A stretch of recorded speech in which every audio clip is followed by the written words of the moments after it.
নমস্কার সকল ভিউয়ার।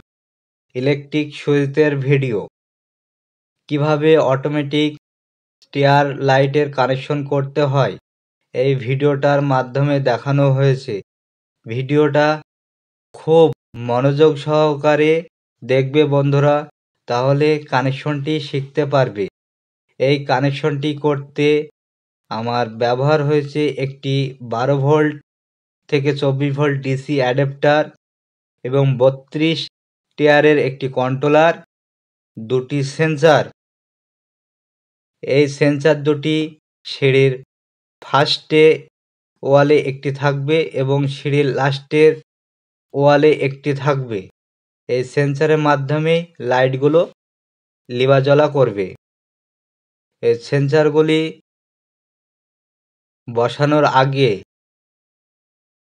সিঁড়িতে কানেকশন করে রাখতে হবে বন্ধুরা। পাইপলাইনের প্রত্যেকটা ধাপিতে পাইপলাইনের যোগাযোগ করে রাখতে হবে বন্ধুরা। আমার চ্যানেলটি সাবস্ক্রাইব না করে থাকলে বন্ধুরা আমার চ্যানেলটি সাবস্ক্রাইব করে দেবে, সাথে বেল আইকনটি প্রেস করে দেবে।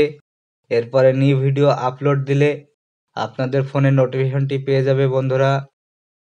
এই কন্ট্রোলারটি 32 টিয়ারের, আমার প্রয়োজন হয়েছে 16টি স্টিয়ার, কারণ আমার 16টি ধাপি আছে, ওই জন্য 16টি স্টিয়ারই প্রয়োজন হয়েছে। ভিডিওটা ভালো লাগলে বন্ধুরা শেয়ার করে দেবে। এই কন্ট্রোলারগুলি ব্যবহার করা হয় সিঁড়িতে এবং সিঁড়ির প্রত্যেকটা ধাপিতে কানেকশন আমি টেনে দেখাচ্ছি বন্ধুরা। মাইনাস প্লাস খুবই সতর্কভাবে রাখতে হবে, না হলে মাইনাস প্লাস উলটপালট হয়ে গেলে লাইটগুলো জ্বলবে না বন্ধুরা। এই লাইটগুলো যখন জ্বলবে, একটি ম্যান বা একটি মানুষ এই সিঁড়ির ধাপি বয়ে উঠতে থাকবে, তখন সামনে জ্বলতে জ্বলতে চলে যাবে এবং সিঁড়ির ধাপি শেষ হয়ে যাবে।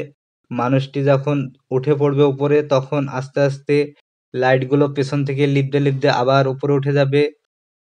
আবার যখন মানুষ এর প্রয়োজন হবে উপর থেকে নিচে নামবে, তখন আবার সামনের দিকে জ্বলতে জ্বলতে চলে আসবে। ফের মানুষটি যখন নিচে নেমে পড়বে, তখন পেছ থেকে লিপতে লিপতে আবার চলে আসবে। ভিডিওটা ভালো লাগলে সাবস্ক্রাইব এবং শেয়ার করে দেবে বন্ধুরা, এবং লাইকও করে দেবে বন্ধুরা। তার সাথে কমেন্টও করবে বন্ধুরা। যে কোনো সমস্যার জন্য আমাকে কমেন্ট করতে পারো। যে সমস্যা হবে কমেন্টে আমাকে লিখে পাঠিয়ে দেবে, আমি তার সলিউশন বের করে রিপ্লাই দিয়ে দেবো বন্ধুরা। নমস্কার, খুবই ভালো থাকবে বন্ধুরা।